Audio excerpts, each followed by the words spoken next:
Assalamualaikum warahmatullahi wabarakatuh. Selamat pagi sobat semua.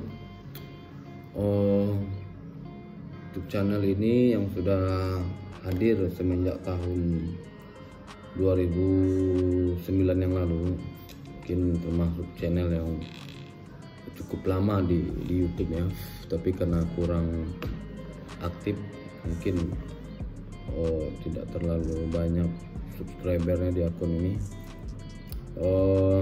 Ya awalnya akun ini dibuat untuk ya perjalanan di truk kan, di tinjau laut yang pada tahun 2011, tentang pelaksanaan hukuman juga, tentang petualangan di daerah Aceh, Medan, dan juga tentang game juga, tentang itu akun ini. Tapi sekarang mungkin kita akan merubah model akun ini. Kita akan membahas sesuatu yang jadi hajat hidup orang banyak ya, seperti barang tambang ya, karena memang banyak sedikitnya kita mengetahui bagaimana proses tambang itu. Walaupun kita masih pemula, tapi setidaknya bisa memberikan edukasi kepada sobat semua, karena di YouTube saya lihat kurang begitu banyak ya akun-akun yang membahas tentang proses tambang, tapi kritik terhadap tambang itu banyak seperti akun MD Universe, Ihsan Auriga, itu banyak gitu. Discovery Channel juga itu banyak bahas tentang tambang, permasalahan dan kompleksitasnya kan, tapi tentang prosedurnya, tentang prosesnya, penjualannya itu tidak pernah dibahas. Ya, sekarang kita mulai. Atau sobat semua tertarik dengan video ini, mohon dukungannya, mohon supportnya untuk like, subscribe, dan share. Dan jika ada sobat semua yang ingin bertanya, silahkan tulis di kolom komentar. Pertama, perkenalkan, kami ini ya hanya sebatas memberikan edukasi yang mungkin kami sendiri kurang begitu ahli, tapi pengalaman kami mungkin sudah cukup untuk menjelaskan itu semua pada sobat sekalian. Sebenarnya masalah Indonesia ini di sumber daya alam. Sumber daya alam itu ada dua, sumber daya alam yang bisa diperbarui dan sumber daya alam tidak bisa diperbarui. Yang diperbarui itu renewable resource. Kalau yang tidak bisa diperbarui, non renewable resource. Nah, kita fokus pada yang non renewable resource. Sumber daya alam yang tidak bisa diperbarui itu minyak bumi, gas, dan batu bara. Fokus kepada sumber daya alam tak bisa diperbarui ini ya. Kalau untuk minyak bumi itu sudah ada sejak dahulu, tepatnya di beberapa daerah yang menjadi penghasil minyak bumi utama di Indonesia, yang sampai sekarang masih aktif. Kebetulan saya berada di salah satu daerahnya, tinggal di sana di daerah Riau, di mana dulu PT Caltech Pacific Indonesia, PT CPI itu beroperasi di sana sampai berubah menjadi PT Chevron Pacific Indonesia, dan sekarang menjadi Pertamina Hulu Rokan PHR. Dan untuk batu bara saya dulu dibesarkan di Teluk Bayu dan menjadi tempat penjualan batu bara ekspor dari PT Bukit Asam Tbk, menggunakan kereta api baru itu. Sekarang tidak ada lagi dan sudah menjadi situs UNESCO tepatnya di Teluk Bayu. Namun sekarang saya berada di lingkup tambang batu bara, yang mana proses pengambilan batu bara itu sampai dengan penjualan, kita mempelajari semuanya. Untuk mempelajarinya itu kita harus berada di dalam itu. Tidak mungkin kita mempelajari tapi kita berada di luar itu dan kita tidak mengamatinya. Bisa saja itu kan peran akademisi ya secara teoritis, tapi kita lebih kepada teori dan praktiknya. Batu bara atau coal ini adalah sumber daya alam yang tidak bisa diperbaharui, yang berasal dari pembusukan tumbuh-tumbuhan pada zaman purba yang menjadi lapisan di dalam tanah yang berwarna hitam dan memiliki karbon. Karbon ini berguna untuk banyak hal, terutama dalam hal pembakaran ya.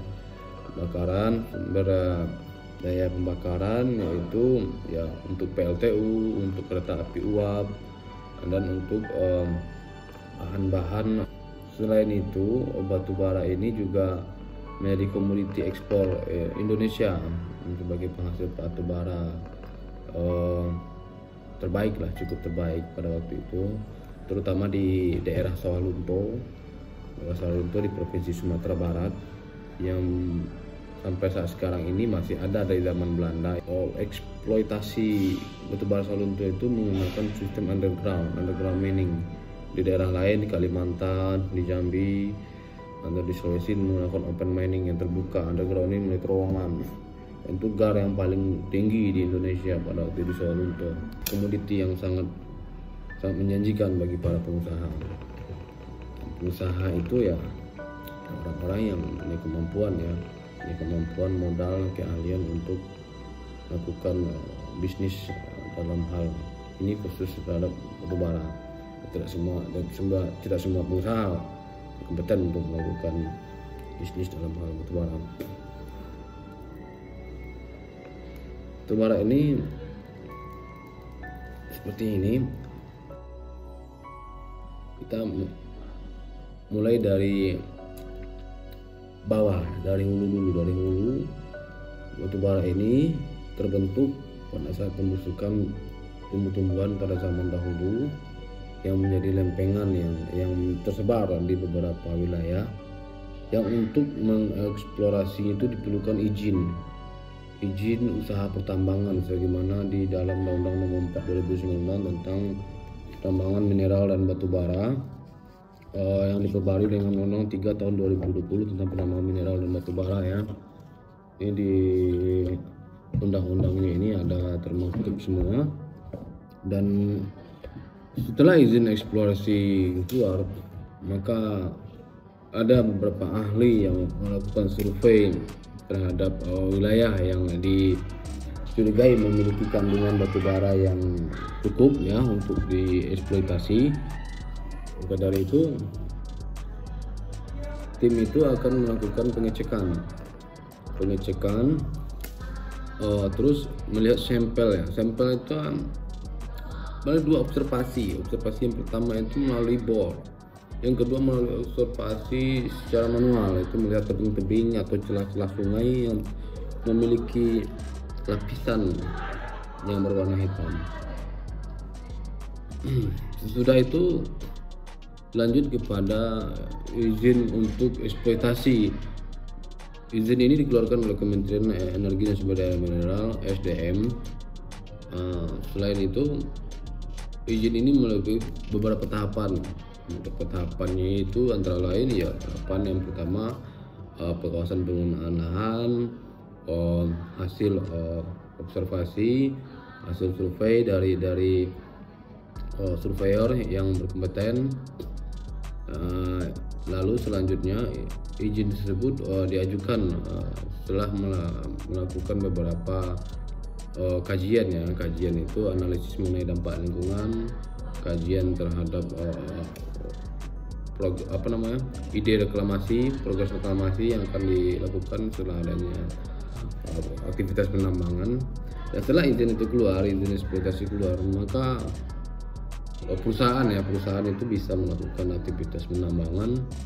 Aktivitas penambangan itu kemudian dilanjutkan dengan pengerahan sumber daya perusahaan untuk menemukan dan menggali batu bara. Dan setelah batu bara itu berhasil digali dan dieksploitasi, maka akan ditumpuk pada satu tempat yang bernama stockpile. Stockpile itu adalah tempat penumpukan batu bara yang juga harus memenuhi kriteria sesuai ketentuan, yaitu harus berada jauh dari kota, dari rumah penduduk, sebagaimana dalam peraturan Menteri SDM. Dan juga setelah di stockpile, tidak serta-merta bisa langsung dijual karena harus memiliki izin usaha penjualan. Izin usaha penjualan ini adalah izin yang harus dimiliki perusahaan untuk menjual komoditi batu bara. Dalam hal penjualan ini lebih kompleks karena sistem penjualan batu bara ini beda dengan sistem penjualan bahan-bahan lain, karena memiliki beberapa istilah dan sistem dalam manajemen bisnis. Yang pertama, sistemnya itu adalah sistem fee on truck (FOT). Yang kedua, sistem free on board. FOT itu adalah sistem yang pertama, yaitu membeli langsung batu bara dari stockpile seller perusahaan penjual yang memiliki izin usaha penjualan, dan itu dengan harga tertentu. Harganya itu ditentukan oleh Asia Indonesia Coal Index yang terus berubah dari waktu ke waktu sesuai dengan perkembangan saham. Selanjutnya di sistem FOB fee on board itu adalah sistem penjualan batu bara di mana pembeli membayar secara cash setelah barang sampai di kapal pembeli. Dengan biasanya ini sistemnya 541, 50% di awal, 40% di pelabuhan, dan 1% ketika sudah naik ke tongkang atau jeti pembeli. Dan untuk pembayaran sendiri menggunakan dua metode. Metode yang pertama itu LC, Letter of Credit, adalah untuk penjualan batu bara dalam sistem ekspor ke luar negeri, maka diperlukan sebuah akun rekening yang memiliki garansi terhadap pembeli ya, yang mana LC itu kan cair ketika batu bara sudah sampai di tempat pembeli. Dan letter of credit ini digunakan terhadap bank yang disepakati bersama, itu bank internasional. Sedangkan sistem kedua adalah sistem SKDBN, surat keterangan berdokumen dalam negeri, yaitu untuk domestik, pasar domestik. Jadi seperti rekening bersama, ketika barang sampai maka SKBN akan dicairkan. Selanjutnya setelah berbagai tahapan itu, tidak mudah untuk menghasilkan hal yang seperti itu, melalui banyak tahapan juga, karena harus melakukan surveinya itu ya dari pihak pembeli kepada pihak penjual, melakukan negosiasi dengan menggunakan mediator, langsung seller to buyer, atau dengan melalui perantara yang mediator ya. Dalam tahap itu sangat melelahkan. Nah, tapi ya, sebagai seorang pengusaha kita harus berusaha ya, namanya pengusaha kan. Dan jika tidak ada orang baik menjadi pengusaha, maka orang jahatlah yang menjadi pengusaha. Itu tuh awalnya diawali dengan LOI, letter of intent, terhadap suatu perusahaan penyedia atau penjual batu bara. Ada lanjutkan dengan FCO, full corporate offer, terhadap perusahaan pemilik batu bara kepada pembeli batu bara. Nanti akan kita jelaskan satu ini gambaran awal aja. Setelah adanya FCO, maka kedua belah pihak sepakat untuk melakukan meeting dan melakukan pertemuan dalam pembahasan jual beli batu bara ini. Setelah meeting, maka kedua belah pihak akan melakukan negosiasi terhadap kapasitas batu, jenis batu, dan harga batu. Maka dari masing-masing pihak itu akan mengirimkan beberapa tim sebagai survei untuk memastikan itu jenis batu, kapasitas batu kepada pihak penjual. Dan pihak penjual sendiri itu akan bernegosiasi dengan pembeli mengenai harga. Dan biasanya hal ini dilakukan sebelum transaksi dilakukan. dan mengenai cara pembayaran juga dibahas di meeting ini. Nanti akan kita jelaskan di gambaran awal, dan untuk sementara cukup sekian sobat semua karena sudah terlalu panjang videonya. Dan untuk di video berikutnya akan kami jelaskan beserta gambar dan video-video. Dan berikut dengan tutorialnya kita bisa mengetahui bagaimana sistem jual beli batu bara ini, karena sangat jarang saya lihat ada di YouTube ya. Dan untuk hal ini kita berterima kasih pada sobat semua. Mohon maaf bila ada kurangan, dan kepada master dan suhu yang lebih pengalaman dari saya, mohon bimbingannya. Saya hanya sebatas beredukasi kepada masyarakat untuk mengetahui bagaimana prosedur dan tata cara dalam batu bara ini. Sekian, terima kasih. Assalamualaikum warahmatullahi wabarakatuh.